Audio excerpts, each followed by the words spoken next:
Ya, saudara, kembali di Breaking News Kompas TV, Verdi Sambo CS mengajukan banding atas vonis hukuman mati dalam kasus pembunuhan berencana terhadap Brigadir Joshua Huta Barat.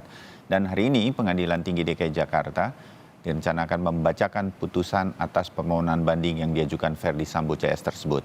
Kita akan bahas soal ini bersama sejumlah narasumber, diantaranya ada pakar hukum pidana dari Universitas Jenderal Sudirman, Prof. Hipnu Nugroho. Prof. Hipnu, selamat pagi. Selamat pagi Mas Bayu. Ya, sebelum kita ke intinya begitu, menjelang jam 9 ini, saya benar nggak Prof. Hipnu, agak jarang sebetulnya ya, Pengadilan Tinggi sampai kemudian terbuka, disiarkan di televisi untuk menyampaikan putusannya terhadap permohonan banding seperti ini, Prof. Hipnu? Ya, kalau kita bicara ideal, bicara peradilan ideal, ya peradilan Sambo ini, Mas Bayu. Oh, Jadi tidak hanya di pengadilan negeri, pengadilan tinggi pun juga harus terbuka untuk umum. Apalagi di tingkat kasasi. Kemarin kan kalau nggak salah, di tingkat kasasi, Mahkamah Agung kan juga ada suatu perubahan. ya. Mengutip seperti yang ada di Mahkamah Konstitusi. Jadi terbuka untuk umum. Jadi nggak ada hanya dibacakan secara singkat atau secara simpel. Enggak. Terbuka untuk umum. Maksudnya apa sih terbuka untuk umum? Agar masyarakat bisa memperhatikan, agar masyarakat bisa menilai, agar masyarakat bisa memperhatikan sehingga tidak terjadi kesesatan, tidak terjadi mistak, kan gitu loh. Ya. Sehingga inilah peradilan Sambo ini peradilan yang model-model due process of law. Oke, jadi ini betul-betul pelajaran bagi kita semua sebenarnya proses-prosesnya. Kalau kita lihat persiapan di ruang sidang utama di Pengadilan Tinggi DKI Jakarta, Prof. Hipnu, itu persis seperti ketika di pengadilan negeri. Ada meja untuk para majelis hakim dan kemudian di sebelah kiri dari layar begitu kita disediakan tempat untuk jaksa penuntut umum, di sebelah kanan berhadapan dengan JPU atau jaksa penuntut umum, ini kuasa hukum dari terdakwa, dan kemudian ada kursi yang juga disiapkan. Ini walaupun begitu juga termasuk perkiraan Anda, Prof. Hipnu, ini sih bisa hadir, bisa tidak hadir ya, tidak wajib, Prof. Hipnu? Jadi, ya, kita harus kembali pada doktrin, Mas.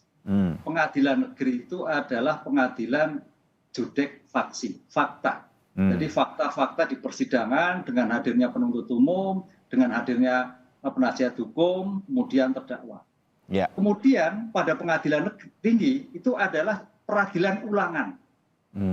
Judek faksi juga mengulang kembali, kan gitulah. Karena konsep mengulang kembali, idealnya adalah juga diperiksa seperti halnya pada pengadilan negeri. Ya. Pertanyaannya apakah iya? Lah, karena yang terjadi kemarin sudah diperiksa secara material di dalam pengadilan negeri, maka pemeriksaan ulang itu biasanya dokumen, asas efisiensi aja. Ya. Tapi tidak tutup kemungkinan ketika pengadilan banding itu membutuhkan keterangan saksi, membutuhkan keterangan wajib dipanggil kembali. Oleh karena itu, kalau kita melihat persidangan sama, nanti kami harapkan juga penasihat hukum, penuntut umum juga hadir, termasuk juga adalah terdakwa Pak Sambo. Kan gitu loh. Karena jangan sampai memang kemarin dikatakan oleh humasnya, ini kan terdakwa tidak, karena masih terdakwa ya kan, belum terpidana, tidak wajib. Ya betul. Tapi ketika tidak wajib itu dalam konteks hukum namanya first step. Putusan dijatuhkan di luar hadirnya terdakwa. Nah itu loh.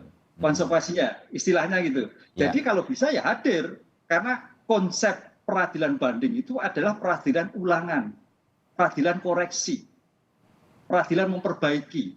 Sehingga semua pihak yang terlibat, makanya Mas Bayu tadi di dalam sidang ditempatkan pada posisi seperti apa yang terjadi di pada pengadilan negeri.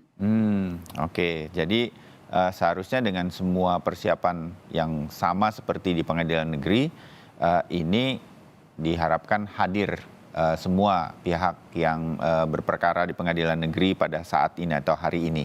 Kalau majelis hakimnya ada perbedaan dengan pengadilan negeri, tetap 3 hakim sedemikian rupa, Prof. Ya, tetap 3. Jadi peradilan itu ada 3, ada 5, ada 7. 5, 7 itu jarang terjadi. Kecuali tipikor biasanya ada 5. Lah, karena ini peradilan biasa dan sebetulnya pembunuhan dalam tindak pidana umum cukup 3. Jadi sama. Cuman levelnya ini adalah hakim pada pengadilan tinggi banding yang memeriksanya. Jadi tetap 3. Oh, baik. Oke, kita jelas bahwa pengadilan tinggi ini sedemikian rupa. Saya mengutip Prof. Hipnu adalah ulangan sebetulnya. Baik, Prof. Hipnu, sebelum sampai ke inti-intinya dari persidangan hari ini, kita jeda dulu untuk kemudian nanti mengikuti update Kompas TV. Tetap bersama kami.